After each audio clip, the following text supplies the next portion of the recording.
శరణం.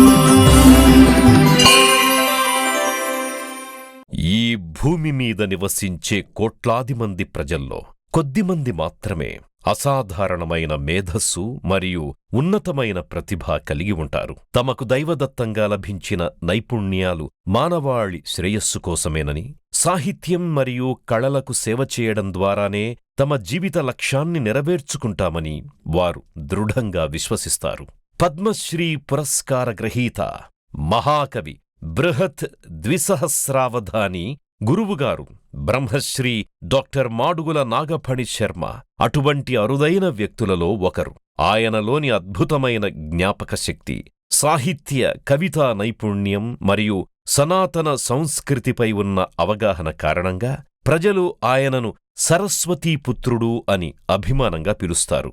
డాక్టర్ శర్మగారు ఈ దేశానికి ఒక జాతీయ సంపద.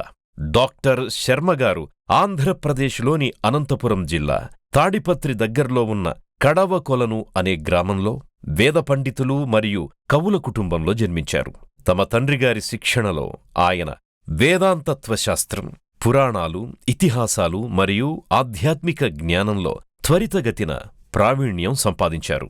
జ్ఞానార్జనపై అత్యంత ఆసక్తితో డాక్టర్ శర్మగారు అతి కష్టతరమైన అవధాన కళను అభ్యసించారు. అవధానం అనేది తీవ్రమైన మానసిక ఏకాగ్రతతో మాత్రమే సాధ్యమయ్యే కళారూపం. ఇందులో అవధాని ఒక నిర్దిష్ట పరిస్థితికి అనుగుణంగా తన ఆలోచనలను క్రమబద్ధం చేసుకుంటూ అప్పటికప్పుడే పద్యాలనల్లి వాటినొక పద్ధతిలో ప్రజలకందించాలి. డాక్టర్ శర్మగారు 14 సంవత్సరాల వయసులోనే తన మొదటి అవధానాన్ని ప్రదర్శించి దేశంలోనే అతి పిన్న వయస్కుడైన అవధానిగా గుర్తింపు పొందారు. కడపరాయా కడపరాయా కడపరాయా వెంకటేశ్వర నామధేయా.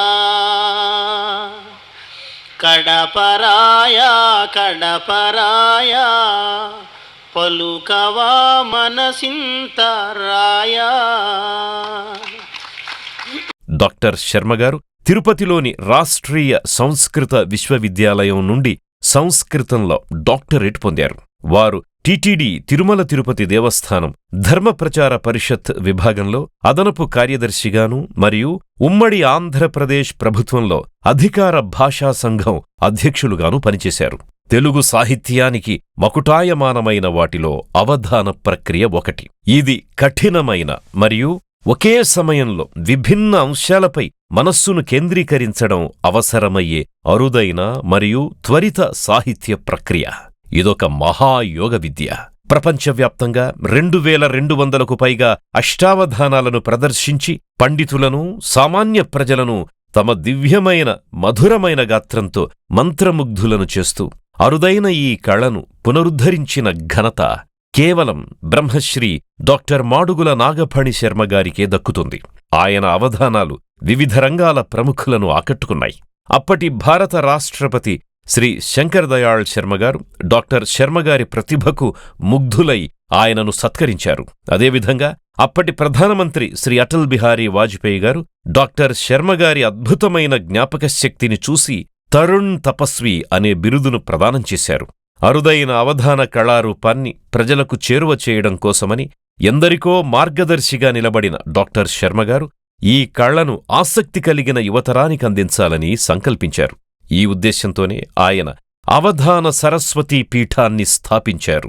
ఇది సరస్వతీదేవికి అంకితం చేయబడిన ఆశ్రమంగా మరియు జ్ఞాపకశక్తిని పెంచే తరగతులు, పద్యశిక్షణ, శాస్త్రీయ సంగీతం మరియు వైదిక జ్ఞానాన్నందించే విద్యా సంస్థగా సేవలందిస్తోంది. ఆయన పీఠంలో ఒక గోశాలను కూడా స్థాపించి తనకు అత్యంత ప్రీతిపాత్రమైన ఈ కార్యంలో భాగంగా 100కు పైగా దేశీయ ఆవులను పోషిస్తూ సేవ చేస్తున్నారు. ప్రతి సంవత్సరం మూలా నక్షత్రం మరియు శ్రీ పంచమి పర్వదినాల సందర్భంగా పెద్ద సంఖ్యలో భక్తులు పీఠాన్ని సందర్శించి అమ్మవారి అనుగ్రహాన్ని పొందుతారు. గురువుగారు స్వయంగా నిర్వహించే అక్షరాభ్యాసాలు మరియు బీజాక్షర లేఖనం కార్యక్రమాల్లో పాల్గొని గురువుగారి ఆశీర్వచనములు పొందుతారు. బ్రహ్మశ్రీ మాడుగుల నాగఫణి శర్మగారు ఐ సర్వీస్ సంస్థకి చైర్మన్గా కూడా సేవలందిస్తున్నారు. ఐ సర్వీస్ అనేది ప్రాచీన భారతీయ విధానాల ఉపయోగాన్ని శాస్త్రీయ మార్గంలో వెలుగులోకి తెచ్చి వాటిని ప్రజలకు అందుబాటులోకి తీసుకురావడానికి కృషి చేస్తోన్న శాస్త్రీయ పరిశోధనా సంస్థ. 53 సంవత్సరాలుగా కొనసాగుతున్న వారి విశిష్టమైన అవధాన మరియు సాహిత్య గమనంలో డాక్టర్ శర్మగారు తెలుగు మరియు సంస్కృత భాషల్లో 40కి పైగా గ్రంథాలను రచించారు. 3000కు పైగా పాటల రచన మరియు గానం చేశారు. అంతేకాక 33,000కు పైగా పద్యాలను కూడా రచించారు. 2700కు పైగా శ్లోకాలు కలిగిన భారతదేశాన్ని స్తుతించే సంస్కృత మహాకావ్యం విశ్వభారతం. ఇది మన భారత ఆధ్యాత్మిక భూమి యొక్క వైశిష్ట్యాన్ని వివరించే ఒక అపురూపమైన అద్భుత సృష్టి. ప్రపంచవ్యాప్తంగా అవధాన కళకు 53 సంవత్సరాలకు పైగా డాక్టర్ శర్మగారు చేసిన అపారమైన కృషి ఫలితంగా భారత ప్రభుత్వం ఈ అరుదైన కళను గుర్తించి ఈ కళకు సంబంధించి మొట్టమొదటి పద్మశ్రీ పురస్కారాన్ని 2025లో డాక్టర్ మాడుగుల నాగఫణి శర్మ గారికి అందించింది. డాక్టర్ మాడుగుల్ నాగఫణి శర్మ, కళా భజన్ గాయన్.